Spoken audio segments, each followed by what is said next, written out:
You point at me when you're ready. All right, we're going to continue our series of lessons today on the leadership of the Lord's church. I know it's a little bit different today. Believe it or not, I was just talking to Eddie and Jeff about this, but over the last several years, I kind of grown accustomed to preaching to an empty church building or to an empty office, unfortunately, and kind of here we are again. Hopefully it won't last too long. Hopefully everybody will be healthy and be able to get back to normal, and we can all be back together today. But our thoughts have been centered on this, and I talked with the elders about it, and they wanted to go ahead and continue with this lesson, and that's what we're going to talk about today. Today the focus is on still the leadership of the Lord's church, but today it's going to be on the wives of our leaders. As I was putting this lesson together about midway through the week, it hit me that it's Mother's Day, and I thought, I have to be the most boneheaded preacher in Limestone County to preach to women on Mother's Day. But this is not really one of those type of lessons like you would think. It's really more of an encouragement lesson. It's a lesson to be uplifting. It's a lesson to encourage our leaders' wives, to encourage them and to stand behind them, and to maybe even encourage them to step up and do even more. And that's what this lesson is about today. So I encourage you to follow along with me in your Bibles. And we start there in Genesis chapter 2. In Genesis 2 and in verse 18, God said, "It's not good for man to be alone. I'll make him a helper suitable for him." You know, way back in the beginning when man only had a garden to tend to and only had animals to tend to, that was all of his responsibility. And God looked down on him and he said, "He looks pretty pitiful down there by himself. He needs some help. He needs a helper. And I'm going to make a woman that is suitable for him." And that was way back then when man had very little responsibilities and pretty much everything was put right in his lap. But now, things are much different. And in that respect, nothing really has changed because man still needs help. Perhaps even more so than he even did way back then. But I would say especially those who are leaders in the Lord's church, they need helpers. And that's the purpose of this lesson today, is to look at the wives of our leaders. Because I believe a lot of times, and I've been guilty of this as well, and I think sometimes other preachers and speakers are, it seems like when we go through a series of lessons that talk about the eldership, the deaconship, the organization of the church, and the authority of the church, few, if any times, do we ever mention really much about the wives, other than to be the husband of one wife, but to really go into detail about her, to give some encouragements and some characteristics in her regard. I've failed to do that many times. And I don't want us to overlook that as we go through this, because behind every good man is usually an even better woman. And in many cases, great women that serve behind the scenes that get overlooked. And we don't want to do that. We don't want to overlook them, because they definitely make us who we are as men of the Lord's church, and they make our leaders who they are and enable them to do their job. So I want us to focus on them today. I want to think about some qualities and some characteristics that God expects in them, but I also want to give some encouragements for all of us to encourage them, because I believe if they feel like they have support, then they'll feel stronger and they can support their husbands better, and their husbands can be better leaders. So let's think about this today. We start there in 1 Timothy chapter 3 and in verse 11, and these two passages are really the ones that we focus on. 1 Timothy 3:11 and Titus chapter 2. That's going to be our main focus this morning, and we'll close there in Proverbs chapter 31. But 1 Timothy 3 and in verse 11 says, "Even so must their wives be grave, not slanderers, sober, faithful in all things." When you think about what this is implying here, what we're going to do is break down each word, similar to how we did with the elders and deacons. We're going to break down each word, break down each quality, each qualification. We'll talk about that. But I first want to focus on the word wives here just for a moment. "Even so must their wives." Now, there is italicized there, so it's kind of been added by translators. But wives there is more the original word. And I don't think it's by chance that it's placed as Paul is talking to Timothy about elders and deacons. I don't think it's by chance that it's just placed there. I believe he has leaders' wives in mind. But I want you to notice there, the word wives comes from the Greek word gune, which means a woman, specifically a wife, but in particular a woman. So this refers, and I want to point this out, this refers to all women. Not just the wives of deacons, and it's kind of under the deacon section there, but it's not just the wives of deacons, it's not just the wives of elders, but this refers to all wives. But it is especially important, and I think we need to understand this as well, it is especially important that the wives of church leaders and church officials exhibit these qualities.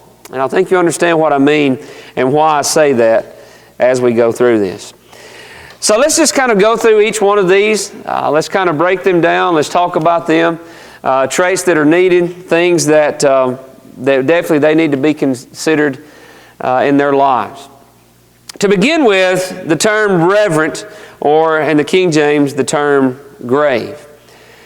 Ultimately, that means similar to the same thing that it meant when we went through that of an elder. They need to be serious-minded. They need to be committed to church growth. The wives of our leaders need to be somebody that is respected by others.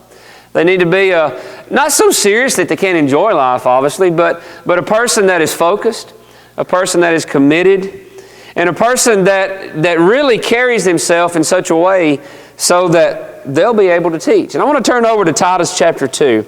Look at this passage here. It's very good, and I want to really make a strong point from this as we start this morning. Titus chapter 2 and in verse 3. It says, the older women likewise, that they be reverent in behavior. This is qualities of a sound church. That they be reverent in behavior, not slanderers, not given to much wine, teachers of good things. That they admonish the young women to love their husbands, to love their children, to be discreet, chaste, homemakers, good, obedient to their husbands, that the word of God may not be blasphemed. Now, every one of those could be a sermon in and of itself, but ultimately you can see their huge influence.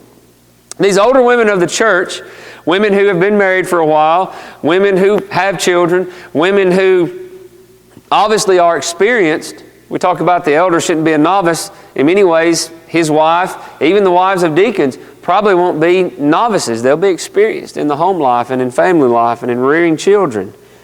So when you consider this, why? Why is it so important that they be reverent and to be grave? Well, if you look at what he says to Titus, because they need to teach these younger women how to be women. They need to teach these younger women how to be Christian women, how to be Christian wives, how to be Christian mothers.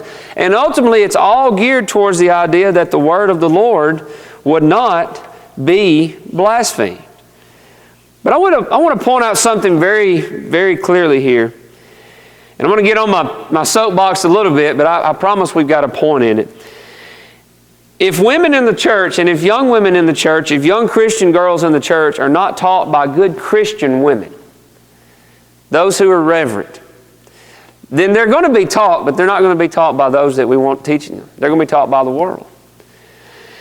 And when they're taught by the world, they're going to be taught that to go with these women movements, to think that women are far superior to men.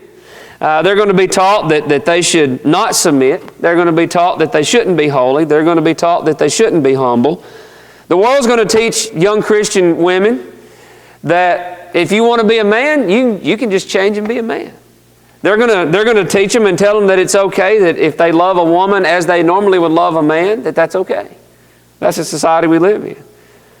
The world's going to teach our young women that they can just flaunt themselves, they can be free, they can use their body as they please and do what they want because it's their body. Basically, we could go on, but basically stating, the world is going to teach our young girls and our young women in the Lord's church to be anything but to be godly and to be holy. I don't have the answer for that.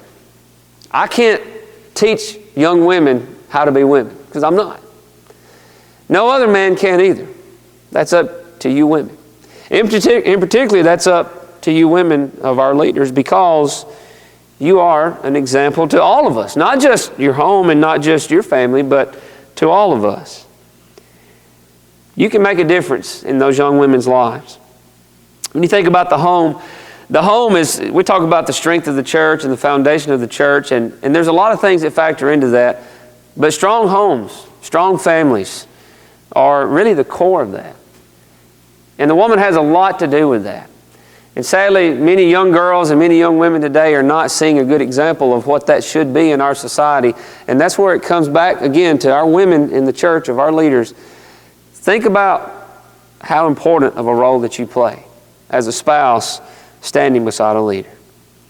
So in order to teach young women how they ought to conduct themselves, the wives of our leaders need to be grave and reverent and serious-minded and have a good reputation so that they can mold and fashion these young women in the way they need to go before the world ruins them. So important, so important. It also talks about that these women should not be slanderers. In other words, she should not be somebody that just runs her mouth and doesn't think about what she's saying. Now, this is not to just say that this is just focused on the women. Obviously, this focuses on all of us. But Paul does bring this out here. And what's frightening about this whole term is when you go back to the Greek word slanderer, the Greek word for the word slander is diablos. I think we all know where that word comes from. Diablos has association specifically with Satan. That's the Greek word there that refers back to the false accuser and the devil and Satan himself. So what he's literally saying here is that the women of our leaders, women in the church, Christian wives, shouldn't be slanderers. Because if they do, they can have the same effect that Satan has. And that's a frightening thing. When you think about it, a leader's loose tongue can prove to be very detrimental to the church. An elder, a deacon, any leader for that matter, is going to be exposed to some things and going to hear some things that maybe other people don't hear. A lot of that's got to be in confidentiality. A lot of those things can't be spread. People come to him in confidence and talk to him, and he may have to discuss things with his wife. And his loose tongue can cause a lot of problems, but so can hers. The same can be implied to that leader's wife. She'll be exposed. She'll hear things that others won't. And her loose tongue can be a detriment to all. So she can't be a slanderer. We understand how dangerous an unbridled tongue is. In James 3 and in verse 6, the tongue is a fire, a world of iniquity. The tongue is so set among our members that it defiles the whole body and sets on fire the course of nature and is set on fire by hell. The tongue is a beautiful thing if it's used correctly, but one of the most dangerous, if not the most dangerous thing in the Lord's church if it's not used properly. So she can't be a slanderer. And this thing just can't happen among the leadership of the church. You can't have a wife of a leader running over here and saying things to this group that shouldn't be said. Again, people come to our leaders in confidence, and that confidence needs to be kept even among this couple as well. She can't be a slanderer. If anything is said from her or from her spouse, then they need to seek to edify people. Ultimately, that's the goal of all of us as Christians. Ephesians 4, verse 29, let no corrupt word proceed out of your mouth, but rather what is good for necessary edification, that it may impart grace to the hearers. So that's really what her goal needs to be, is that both she and her husband would be an encouragement to everybody around her. So she shouldn't be a slanderer. He also mentions there that she should be sober, or in other words, that she should have self-control. And I would say, just in regards to this, that she doesn't need to be out of control or impaired by anything in life. A lot of times we think about the word sober, we just think, oh, well, somebody's not a drunk. That's not exactly all that it entails. It means to be self-controlled. It means that you're not impaired, that you're not under the control or under the power of anything in this life, but you're in control of yourself and God is in control of you. And that's what this wife of this spouse needs to be. 1 Peter 5 and in verse 8, be sober, be vigilant, because your adversary the devil walks about like a roaring lion, seeking whom he may devour. Think about this. The devil's out to get us every day. The lion is hungry and he's out to devour us every day. Our elders, our deacons, our men who are leaders in the Lord's church, that's their job. They're looking out for the lion and trying to keep him off the Lord's people. Sometimes women have a lot better eyes for things than even we do. We're going to talk about that in just a little bit. But maybe she can see things and maybe she can realize things that we men may not be able to. So no wonder he encourages these wives of these leaders to be sober, because she's got to help her husband guard against Satan. Not just her husband, not just her family, but her church family. She has a huge role and helping him keep his eye out for the one who's trying to devour us. So yet again, another very good trait. And then the final one that he lists, and I don't believe it's confined just to these, but these are the things that he lists, that she should be just faithful in all things. And I believe that's just to summarize and say that she has a life that is devoted to God. 1 Corinthians 15, verse 58, therefore, my beloved brethren, be steadfast, immovable, always abounding in the work of the Lord, knowing that your labor is not in vain. She simply just needs to be a good Christian. And I've said this when we were going through the lessons on elders, and even that on deacons. Even if you're not under consideration to be an elder or to be a deacon, these qualities of elders, these qualifications of elders and deacons, they apply to all of us as Christians. It just makes us better people if we strive to incorporate those things into our lives. And the same can be said true of the things that we've looked at about the wife thus far. She simply just needs to be a good Christian. She needs to be an example of holiness in every way. She needs to be able to teach these young women and to bring them up in the Lord and to teach them how to be what they need to be for their husbands and for their children. This is why these traits are listed. Because God understands the great role that the woman and the wife plays and the mother plays in the home. And that man firmly, I believe this, that man cannot be the leader that he needs to be without that full support of his wife at home. I know I can say that's very true in my home. I'm not an elder, I'm not a deacon, but there's no way that I could do what I need to do if it were not for Julie, if it were not for her standing behind me, doing what she needs to do so I can do what I need to do. So these are traits that are needed. And we can be better leaders in the Lord's church as men if you women will think about these things and in every way help us, because as we've already looked at, we need it. From the very beginning, we needed your help, and we probably need it even more now.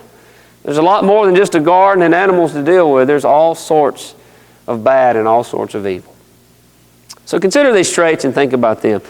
Now, there may be some other things that we could look at, but I want us to focus a little bit more now.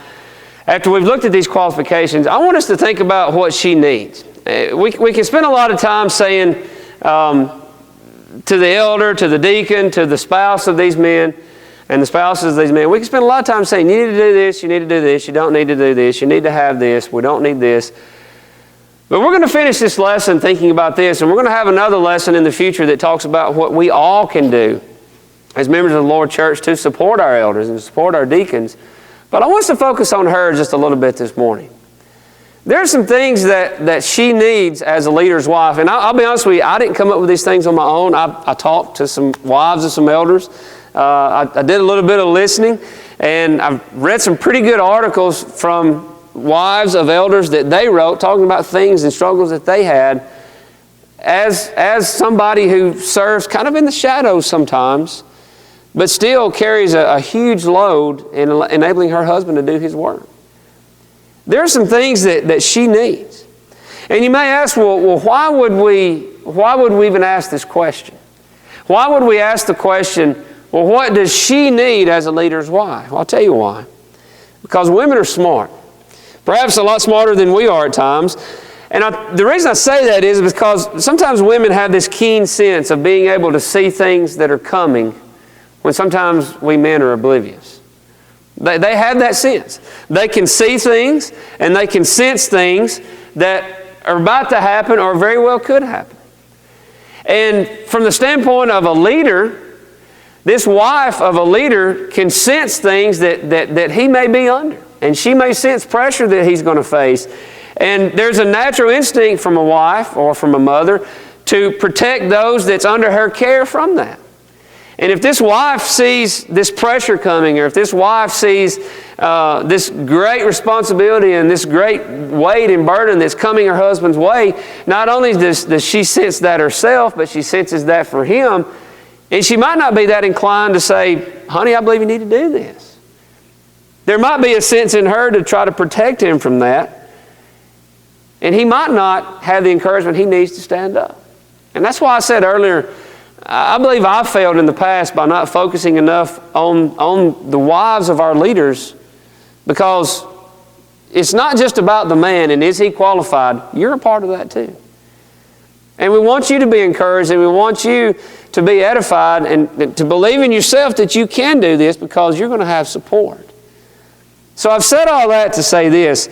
If she knows that she has the support of her brethren in this endeavor that they're about to undertake, then I believe she'll be more physically, I believe she'll be more mentally and more spiritually inclined to encourage him and for him to serve and for her to serve as well.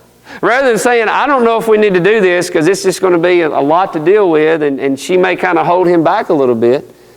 If we as members stood behind her and she knew that and she knew that she had all the support she needed, then she could probably look at him and say, you can do this because these people are going to help us and I'm going to be there to help you and we're all going to do it together. They won't feel like they're out on an island by themselves. They won't feel like they got to carry all this weight themselves. They'll see it as a team effort. So this is what she needs, I believe, as a wife of a leader to help her to be what she needs to be. Number one, she needs companionship and she needs friends.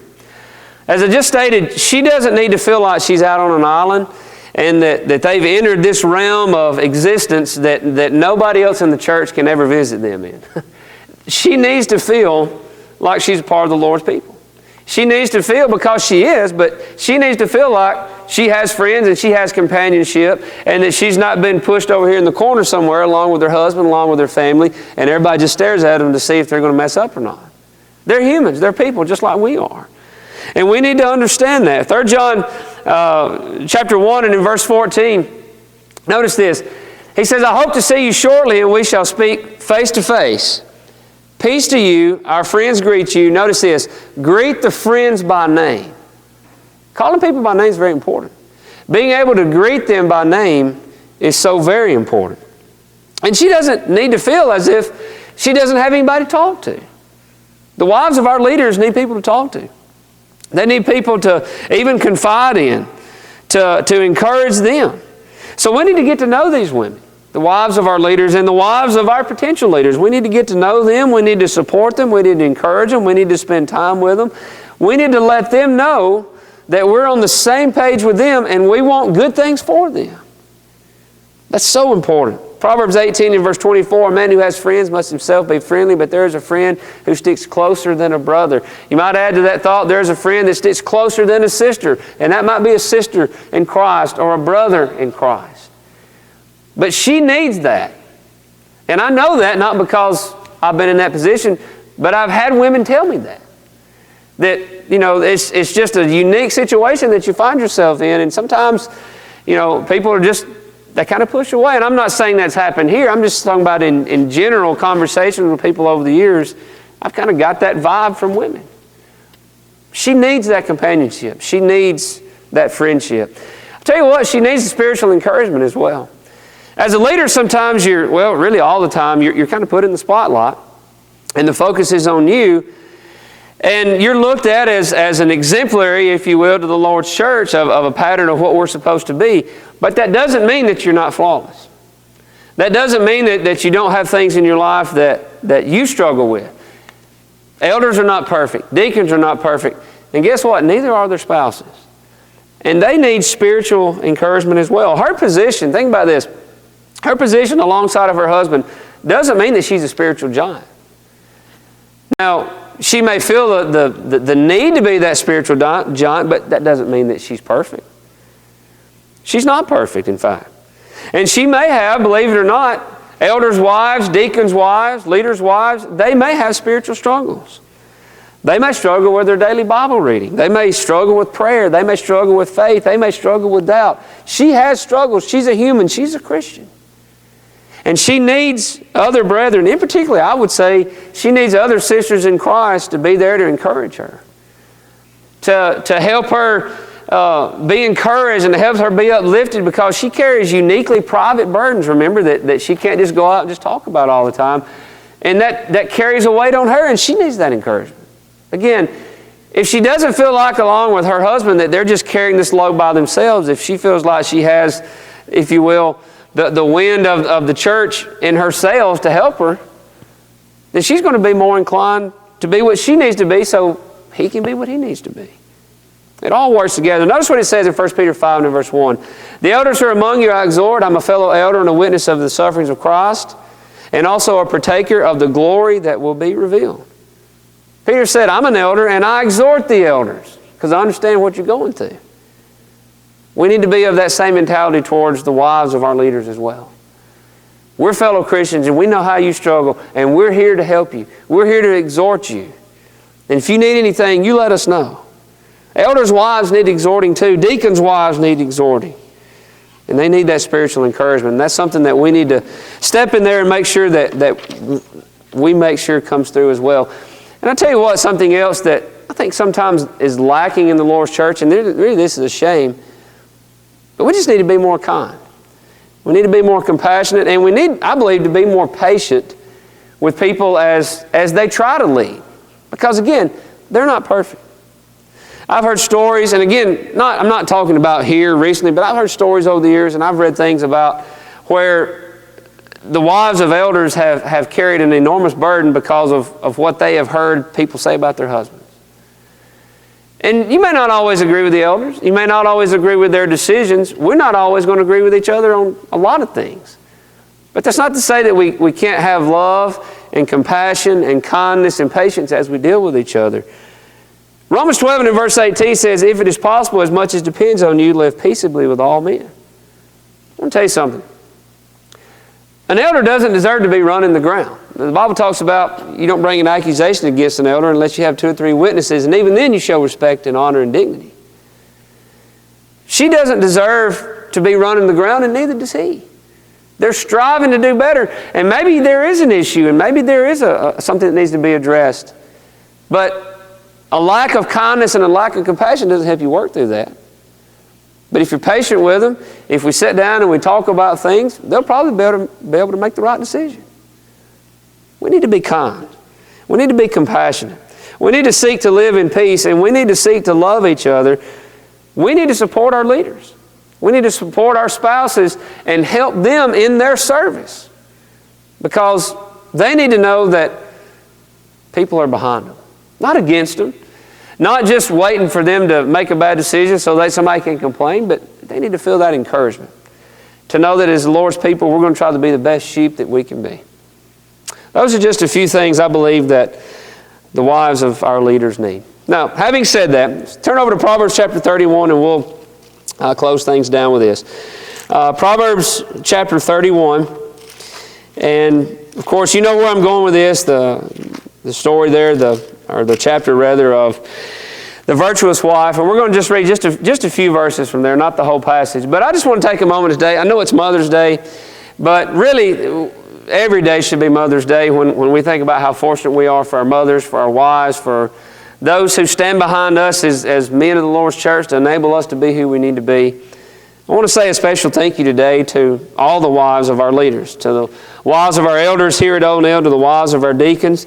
A special thank you to Julie. I think Guy can definitely continue over and over to be able to be thankful for Ann and what she's done for him over the years to enable him to be what he needs to be. We can't be who we are without you, so thank you.